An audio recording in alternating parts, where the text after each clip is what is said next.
الحمد لله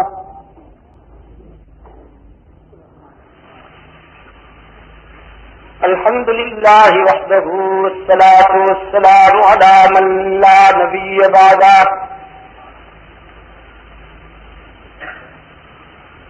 وعلى آله وأصحابه الذين أوفوا عهدا الذين هم مصابيح الرحمة ومصابيح الغرر. أعوذ بالله من الشيطان الرجيم. بسم الله الرحمن الرحيم.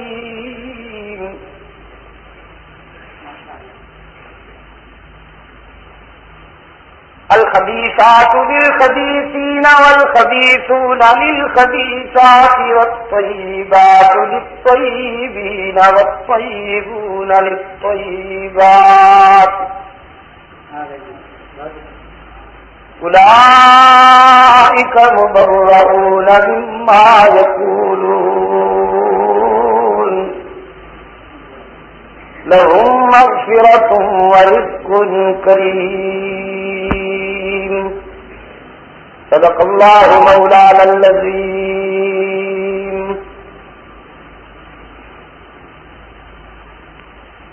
بزرگان محترم، عزیز دوستو، رفقائے جماعت، برادر محترم حضرت دین پوری صاحب نے اپنے مخصوص انداز میں غالباً قرآن اور ماہ صیام سے متعلق آپ سے گفتگو فرمائی. ماہ صیام میں باہر کا سفر کرنا بڑی کڑی آزمائش ہوتا ہے، لیکن ہم جماعتی رفقا سے رابطے اور دوسرے جماعتی تقاضوں کی تکمیل کے لیے یہ سفر کر رہے ہیں. آج کی اس نشست میں یہاں کے احباب کے تقاضے پر ہماری حاضری ہو رہی ہے، اور میں بے حد شکر گزار ہوں آپ حضرات کا کہ 20 تراویح پڑھنے کے بعد دور دراز سے آپ اس والہانہ محبت سے تشریف لائے ہیں. دل کی گہرائیوں سے دعا گو ہوں کہ اللہ آپ کو اس سے زیادہ بیداری اور اپنے فکر کی اشاعت و تقویم کے لیے فرض کی ادائیگی کا احساس عطا فرمائے. چونکہ ماہ صیام کی 17 تاریخ حفیظہ کائنات حبیبہ خدا صدیقہ بنت صدیق اکبر مخدومۃ المسلمین ام المؤمنین حضرت عائشہ رضی اللہ تعالی عنہا کا یوم وفات ہے. میں اس نشست کے مختصر وقت میں صدیقہ کائنات ہی کی سیرت کے متعلق چند باتیں عرض کروں گا. قرآن کریم نے ایک اصول وضع کیا ہے، اور وہ یہ کہ ناپاک مردوں کے لیے ناپاک عورتیں اور پاک باز مردوں کے لیے پاک باز عورتیں. یہ اللہ کا وضع کردہ اصول ہے، اور قیامت تک کے لیے اس اصول کی پاسداری کی ذمہ داری بھی اسی نے لی ہے. کل، آج یا آئندہ کبھی اگر کوئی شخص پیغمبر کی پاک ذات سے یا پیغمبر کے پاک گھر میں کسی ناپاک نسوانی پیکر کے وجود کو ثابت کرتا ہے تو وہ دو باتوں سے حقیقت پہ حملہ آ رہے ہیں، یا وہ قرآن کے اصول کو کمزور سمجھتا ہے یا اللہ کے اختیار کو کمزور سمجھتا ہے.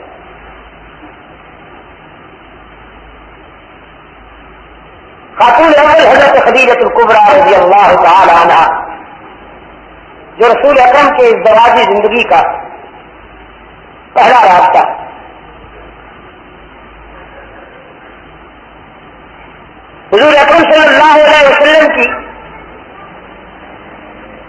پہلی رفیقہ حیات ہے کہ جس نے محمد بن عبداللہ کو محمد الرسول اللہ ہوتے دیکھا، جس کے آنکھوں کے سامنے محمد بن عبداللہ محمد الرسول اللہ ہوئے، اور یہ وہ خوش نصیب خاتون ہیں انسانی تاریخ میں کہ جس کو یہ سعادت نصیب ہوئی کہ سب سے پہلے وحی کی آواز اللہ کے رسول نے سنی، اور پھر رسول کی زبان سے سب سے پہلے وہی حضرت خدیجہ الکبریٰ رضی اللہ تعالی عنہ کے کانوں میں سنی۔ جناب خدیجہ رضی اللہ تعالی عنہ کا ازدواجی مرحلہ رسول اکرم صلی اللہ علیہ وسلم کے ساتھ بڑا تاریخ ساز ہے، اور اسلام کے دور 88 کا یادگار زمانہ ہے۔ رحمت عالم صلی اللہ علیہ وسلم جب دل گرفتہ ہو کے آتے تو خدیجہ حضرت آقا نامدار صلی اللہ علیہ وسلم کی حوصلہ افزائی کرتی، رسول اکرم صلی اللہ علیہ وسلم کے دکھوں میں شریک رہتی، اور جھولیاں بھر بھر کے خدیجہ نے رسول اللہ کے مشن پر اپنا سب کچھ لٹایا۔ اور جب خدیجہ الکبریٰ رضی اللہ تعالی عنہا نے دنیا کو خیر بات کہا اور حضور کی ازدواجی زندگی تنہائی کا شکار ہوئی تو افسردہ رہنے لگے۔ پیغمبر کی اس افسردگی کو صدیق جیسا چاہنے والا عاشق تب برداشت کر سکتا ہے۔ ابو بکر نے اس افسردگی کا علاج یہ کیا کہ اپنی لخت جگر رسول اللہ کے قدموں پہ قربان کر دی، اور جناب عائشہ محمد عربی کی آلما بن گئی۔ عزیز دوستوں، عزیز نوجوانوں، حضور اکرم صلی اللہ علیہ وسلم کے خانوادہ اقدس میں جو خاتون کنواری کی حیثیت سے آئی ہے وہ صرف اور صرف صدیق اکبر کی بیٹی حضرت خدیجہ بیوہ تھی۔ اس کے بعد بھی ازواج مطہرات آئی ہے، کوئی بیوہ ہے کوئی مطلقہ ہے، صرف حضرت عائشہ رضی اللہ تعالی عنہا کو یہ اعزاز حاصل ہے، یہ عزت نصیب ہوئی ہے کہ وہ حضور اکرم صلی اللہ علیہ وسلم کے گھر میں کنواری کی حیثیت سے آئی۔ بلکہ بعض روایات میں تو یہ بھی آیا ہے کہ انہوں نے حد بلوغ میں قدم رکھا ہے رسول اللہ کے گھر میں آ کر۔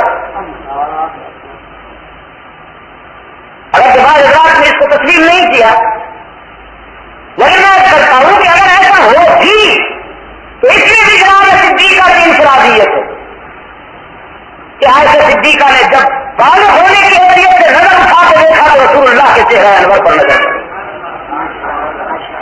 گویا صدیقہ کائنات حضرت عائشہ کے بلوغ کی نگاہوں نے سب سے پہلے رسالت کا چہرہ دیکھا۔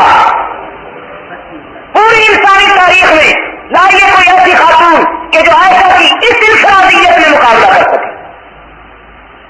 فخر کیا کرتی تھی، حلقہ ازواج مطہرات میں صدیقہ کائنات فخر کیا کرتی تھی کہ اللہ نے میری کتاب زندگی میں جو ابواب ترتیب دیے ہیں جنت کی حوریں بھی مقابلہ نہیں کر سکتی۔ فرماتی تھی اللہ نے یہ عزت مجھے عطا کی ہے کہ میں رسول اللہ کے گھر میں کنواری کی حیثیت سے داخل ہوئی۔ قسام اول میں یہ اعزاز مجھے بچتا ہے کہ نکاح سے پہلے رویا صادقہ میں اللہ نے اپنے محبوب کو میرا چہرہ دکھایا کہ پیغمبر خدیجہ کے بعد میں نے یہ رفیقہ حیات تیرے لیے منتخب کی۔ فرماتی تھی یہ اعزاز بھی اللہ نے میرے مقدر میں لکھا کہ میرے بستر کے کئی مرتبہ قرآن اترا اور وحی کی بارش ہوئی۔ یہ اعزاز بھی قسام اول نے میرے ہی مقدر میں لکھا کہ مجھے کئی مرتبہ جبرائیل امین کا دیدار نصیب ہوا، میں نے اپنی ان آنکھوں سے روح امین کو اس کی اپنی حالت میں دیکھا۔ پھر یہ اعزاز بھی اللہ نے مجھے عطا کیا کہ بارہا تعالیٰ کی طرف سے مجھے سلام آئے اور جبرائیل امین نے آ کے کہا رسول اللہ سے کہ محمد عائشہ سے کہہ دو کہ خدا سلام کہتا ہے۔ یہ عزت بھی صرف مجھے نصیب ہوئی۔ حضرت عائشہ رضی اللہ عنہا فرمایا کرتی تھی کہ جب منافقین نے میرے کردار سے انگشت برداری کی، ہائے منافق دھرتی کا وہ بدترین عنصر ورنہ آج کا وہ بدبودار عنصر کہ جو بدبریت میں اترتا ہے تو رسول اللہ کی آبرو تک کو معاف نہیں کرتا، بس بدیگرہ کے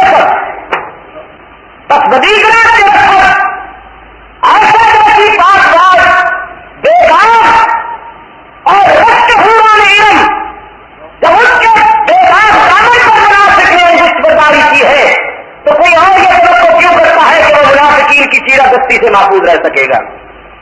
سزا کرتی تھی کہ جب منافقین نے میرے کردار پر اوش برداری کی تو وہی کے کٹہرے میں قرآن نے میرے حق میں صفائی دی اور اللہ میرا وکیل صفائی بن گیا. اور یہ بھی آپ کے لیے آپ کی معلومات میں اضافہ کرے گی بات، اگرچہ آپ اس کو یاد نہیں رکھیں گے، کہ قرآن کریم کی حافظہ تاریخ میں پہلی حافظہ قرآن کریم کی حضرت عائشہ رضی اللہ تعالی عنہا. میرے عزیز دوستو 2210 حدیثوں کی راویہ ہے، رسول کی پرسنل لائف کی، حضور کی نجی زندگی کی ترجمانی کرنے والی سیدہ عائشہ ہے. اور آج دوپہر کی نشست میں میری زبان سے جملہ نکل گیا، اسے زندگی بھر دہراؤں گا، اتفاق نکل گیا. اور میں سمجھتا ہوں یہ حضرت دین پوری صاحب کی برکت کہ وہ میری زبان سے جملہ نکل گیا. میں نے کہا مردوں سے آپ کی ملاحظہ فرمائیے، مردوں میں سے جس شخصیت نے رسول کو قریب سے دیکھا وہ صدیق اکبر ہے، اور عورتوں میں سے جس شخصیت نے رسول کو قریب سے دیکھا وہ صدیق کی بیٹی صدیقہ کائنات حضرت عائشہ رضی اللہ تعالی عنہا ہے. میرے عزیز دوستو، خلوت کے وہ لمحات، خلوت کی وہ تنہائیاں کہ جو روح الامین کو بھی میسر نہ آ سکی وہ صدیق کی بیٹی کو میسر آئی. حضرت عائشہ رضی اللہ تعالی عنہا نے ڈوب کر رسول اللہ کو جو خلوت میں دیکھا ہے کائنات انسانی نے اور کسی نے نہیں دیکھا. استاد ہے صحابہ کی، ہزاروں صحابہ کی استاد ہیں. اور اگر آپ اجازت دیں تو کہنے سے کوئی معلوم نہیں ہوگا کہ شریعت مستقبل کے وہ اساسی زاویے اور وہ اساسی حقوق کہ جن کے ملی زندگی کی عمارت مستقار ہے اس کی بنیاد رکھنے والے صدیقہ کائنات کے ہاتھ ہیں. جس طرح کہ اور صحابہ کرام کے ہاتھ ہے، نسوانیت کے لیے اس کی بنیاد حضرت عائشہ رضی اللہ تعالی عنہا نے رکھی. تو پھر کیوں اللہ اس عفیفہ کے دفاع میں حساس نہ ہوتا؟ اس عفیفہ کے دفاع میں تعالیٰ کیوں حساس نہ ہوتا کہ اس سے ملت کا مستقبل وابستہ تھا؟ ملت کا مستقبل وابستہ تھا. اگر عائشہ کا کردار مجروح ہو جاتا، اگر عائشہ کی حیثیت مجروح ہو جاتی تو مستقبل کے لیے ملت صحیح راستے کے تشخص میں کبھی کامیاب نہ ہو سکتی. منافقین کی بدزبانی کا جواب رسول اللہ صلی اللہ علیہ وسلم کے خدا نے دیا ہے. میرے عزیز دوستو، بہت سے ایسے مسئلے ہیں قرآن پاک میں آپ دیکھیں گے کہ کبھی حضرت مریم پر الزام لگ رہا ہے، کبھی حضرت موسیٰ پر الزام لگایا جا رہا ہے، کبھی حضرت یوسف ابن یعقوب علیہ السلام پر الزام لگایا جا رہا ہے. جب بھی کسی معصوم پر الزام لگتا ہے تو الزام فرش والے لگاتے ہیں، صفائی بھی فرش والے دیتے ہیں. سیدہ مریم اپنے نو مولود کو گود میں لیے بیٹھی ہے. میں نے یورپ کی کانفرنسوں میں عیسائیوں کے سینے پہ کھڑے ہو کر یہ بات کہی کہ تم مریم کا فالو کرتے ہو، مادر میری کہتے ہو اسے، براہ کرم ڈوب مرنے کے لیے تمہارے پاس کچھ پانی کا انتظام ہوگا. کہ مریم کے پاس جو بیٹا آیا اللہ کا وہ اس کی مشیت کا شاہکار تھا، لیکن اس کے باوجود وہ کہتی ہے یا لیتنی مت قبل ھذا. اور تم جو ہر ہفتے ہزاروں بچے مشکوک نسل جنم دے ڈالتے ہو، تمہاری تو زمین پہ ہر کے امتحان کا ایک قطرہ بھی نہیں ابھرتا، تو تمہیں کیا نسبت ہے حضرت مریم سے؟ حضرت مریم کی کہانی قرآن کی زبانی سنیے تو صحیح. اللہ نے دعوت فکر دی ہے اپنے محبوب کو. فرمایا وَاذْكُرْ فِي الْكِتَابِ مَرْيَمَ، محبوباً قرآن کے آئینے میں ذرا مریم کے کردار کا بھی مطالعہ کیجیے گا. اِذِ انتَبَذَتْ مِنْ أَهْلِهَا مَكَانًا شَرْقِيًّا فَاتَّخَذَتْ مِنْ دُونِهِمْ حِجَابًا فَأَرْسَلْنَا إِلَيْهَا رُوحَنَا فَتَمَثَّلَ لَهَا بَشَرًا سَوِيًّا. جناب مریم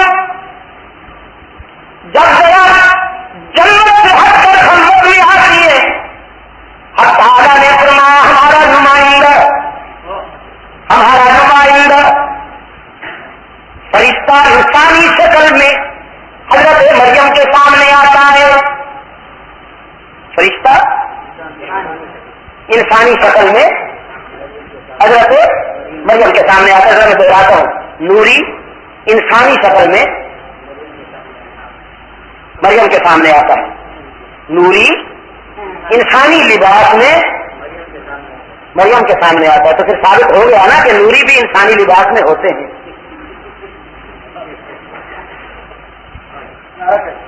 لیکن قرآن کی زیارت میں قربان جاؤں، قرآن چور بازاروں کو معاف نہیں کرتا. قرآن نظریاتی چور بازاروں کا تعاقب کرتا ہے، کامیاب تعاقب. جب بھی کبھی نوری بصری لباس میں ظاہر ہوتا ہے، قرآن اسے وقتی نہیں رہنے دیتا. فتمثل لها بشرا سویا، بتا دیا کہ تھا تو نوری لیکن مسئلہ حسن بشر بن کے آئے. لیکن رسول نے تو قرآن کریم کے سفر میں قدم قدم کو اعلان کیا ہے کہ میں نقلی بشر نہیں ہوں، اصلی بشر ہوں. نقلی بشر نہیں ہوں، اصلی بشر ہوں. کہ رسول کو بشر نہیں مانتے، وہ نقلی بشر ہے، وہ نقلی بشر ہیں، وہ جانور ہیں بشکل بشر. سر یہ موضوع دوسرا میں ادھر نہیں جاؤں گا، پھر کتنا عرض کرتا چلا جاؤں کہ پیغمبر کے متعلق یہ کہنا کہ وہ لباس بشر میں اللہ کا نور ہے، اس سے بڑی جہالت کوئی نہیں، اس سے بڑی جہالت اور قرآن پاک کی روح کا قتل عام اس سے بڑا کوئی نہیں. پیغمبر کیونکہ صاحب علم ہوتا ہے، پیغمبر کیونکہ صاحب رزق و ہدایت ہوتا ہے، کیونکہ پیغمبر مبلغ انسان علوم قرآنیہ ہوتا ہے، اس لحاظ سے وہ روشنیوں کا نصیب ہوتا ہے، اس لحاظ سے وہ روشنیوں کا نصیب ہوتا ہے. جہالت ظلم ہے، جہالت تاریخی ہے، علم سویرا ہے، علم اجالا ہے، جہالت تاریخی ہے. پیغمبر سب سے بڑا عالم ہوتا ہے تو پھر سب سے بڑا اجالوں کا مرکز ہوتا، سب سے بڑا سویروں کا مرکز ہوتا ہے. لیکن ہوتا اصلی بشر، پیغمبر ہوتا اصلی بشر. جناب مریم نے اپنے سامنے بشر کے لباس میں نوری کو پایا تو پہچان نہ سکی، کہاں گئی؟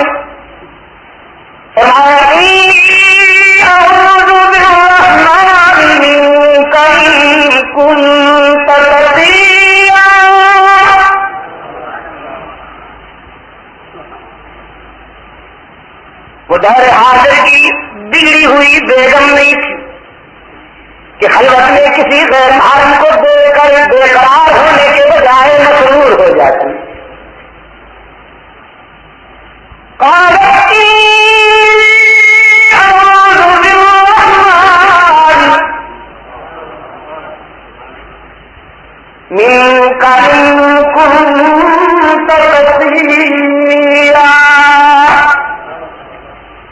میں اللہ کی پناہ مانگتی ہوں، اگر تیرے دل میں خوف خدا کا کوئی بھی زاویہ ہے تو میں خدا کی پناہ مانگتی ہوں تیرے سر سے. اللہ کے نمائندے نے محسوس کیا کہ پاک مریم گھر آ گئی ہے تو جلدی وضاحت کی، انا رسول ربی. مریم گھر آئی نہیں، میں بد کردار نہیں ہوں، اللہ کا فرشتہ ہوں. انا رسول ربی کی احبت غلاما زکیہ، تجھے پاک بیٹے کی خوشخبری دینے آیا ہوں. ہاں بیٹا، اللہ یکون لی غلام ولم یمسسنی بشر ولم اک بغیا. حضرت مریم کہتی ہے یہ تو تو نے اور زیادہ مجھے حیران کر دیا، بیٹا کیسے آئے گا؟ آج تک میں تو کسی بشر کے قریب نہیں گئی، میں بدکردار نہیں ہوں، بیٹا کیسے ہوگا، میری شادی نہیں ہوئی. اب تعالیٰ کی نمائندہ نے فرمایا رب العالمین کا فیصلہ ہے چٹکی میں ہو جائے گا. تعالیٰ کذالی کی، تعالیٰ ربو کی نہیں، کذالی ہو جائے گا. لیکن کیسے ہوگا؟ یہ جو آپ یوں کہتے ہیں کیسے ہوگا؟ فرمایا ربو کی ہوا عین آیا.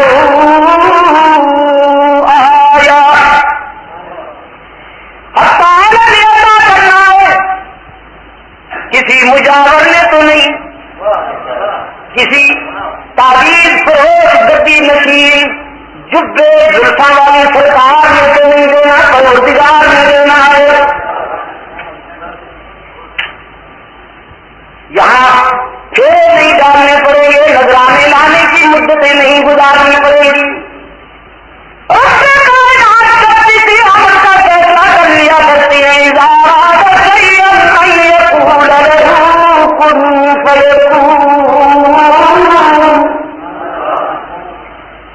تعالیٰ نے تیرے بدن سے پیدا ہونے والے بچے کو قیامت تک کے لیے انسانوں میں اپنی تخلیق کی نشانی بنانی ہے. قرآن پاک کہتا ہے جناب مریم کو آسان محسوس ہونے لگے، بچے کے آسان محسوس ہونے لگی تو پڑھائی میں آئی. فحملته فانتبذت به مكانا قصيا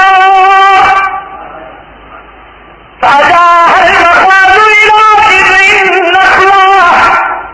ویرانے میں آ کر ایک سوکھی ہوئی کھجور کے تنے کے ساتھ ہارے ہوئے جرنیل کی طرح تکیا لے کے بیٹھ گئی. ہارے ہوئے جرنیل کی طرح تکیا لے کے بیٹھ گئی اور یہ آنکھیں پکڑ کے رونے لگی ہے، کہتی ہے یا لیتنی مت قبل هذا وكنت نسيا منسيا. خدا بندہ اس دن سے پہلے مریم مر چکی ہوگی، میرا وجود بھی نہ رہا ہوگا، نام نشان ہی نہ رہا ہوگا. بیٹا پیدا ہوگا تو ان کو کیا منہ دکھاؤں گی. رب العالمین نے فرمایا مریم ہم نے جب یہ فیصلہ کیا ہے تو پھر تیری آبروں کو بھی ہم بچائیں گے نا. پریشان کیوں ہوتی ہے؟ فناداها من تحتها ألا تحزني. حضرت مریم کو پکارا گیا، گھبرائیے نہیں، ہم تیری آبروں کے محافظ ہیں. تو کہتی ہے نا قوم کو کیا جواب دوں گی، تو قوم کے پاس جانے کی ضرورت ہی نہیں، بس تو یہاں بیٹھی رہو گرانے میں. پھر کھانے پینے کی بات ہے. قد جعل ربك تحتك سريا وهزي إليك بجذع النخلة تساقط عليك رطبا جنيا. تیرے قدموں میں ہم نے کتنا پیدا کر دیا اور اسی سوکھی ہوئی کھجور کے تنے کو ہلائیے تو صحیح، یہ تازہ کھجوریں سے کرے. فکلی، زندہ رہنے کے لیے کھانا ضروری ہے یا پینا؟ پینا. جزاک اللہ. اگر کھانا نہ ملے تو آدمی کچھ دیر رہتا ہے، لیکن پانی بہت ضروری ہے نا. قرآن کی فصاحت کے صدقے جاؤں، جب زندہ رہنے کی بات تھی تو پہلے پانی کا ذکر آیا. جب جعل ربک تحتک سریا.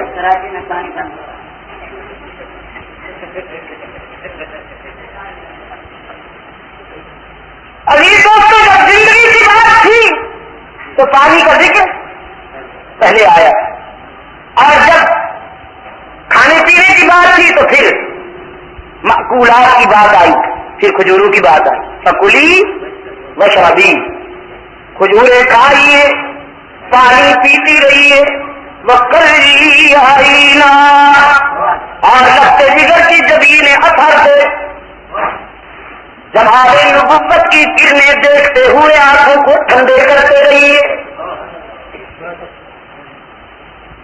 فَإِمَّا تَرَيِنَّ مِنَ الْبَشَرِ أَحَدًا، اور جب کوئی قوم میں سے تجھے نظر آ جائے فَقُولِي إِنِّي نَذَرْتُ لِلرَّحْمَنِ صَوْمًا، تو پھر کہہ دیجیے گا کہ میں روزہ دار ہوں، اور اس وقت کے روزہ دار کو بولنا بھی نہیں پڑتا، جس طرح کھانے سے رکتا تھا، پینے سے رکتا تھا، اسی طرح سے بولنے سے بھی رکنا پڑتا تھا. اور یہ اللہ کا کرم ہوا اپنے محبوب کی امت پر کہ انہیں بولنے کی اجازت دے دی کہ تم بولا کرو مگر اچھی باتیں بولا کرو.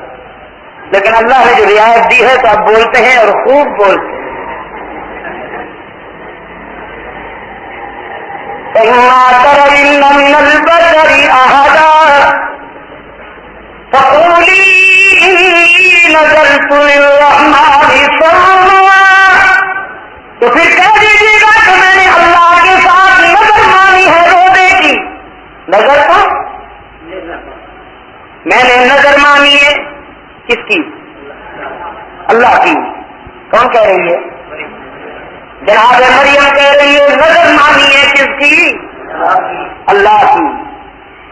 اذ قالت امرأة عمران رب إني نذرت لك ما في بطني محررا فتقبل مني.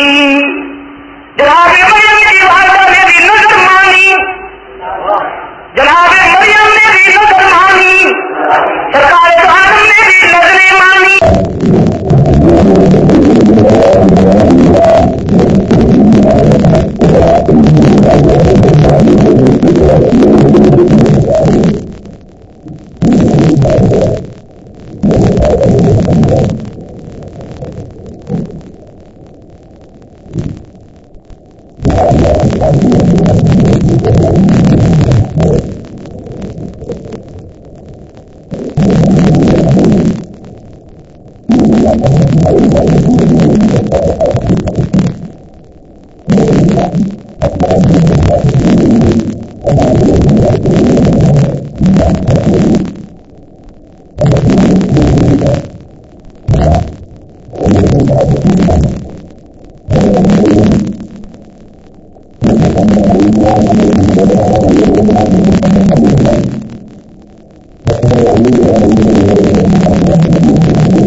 جلی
خفیف و تر و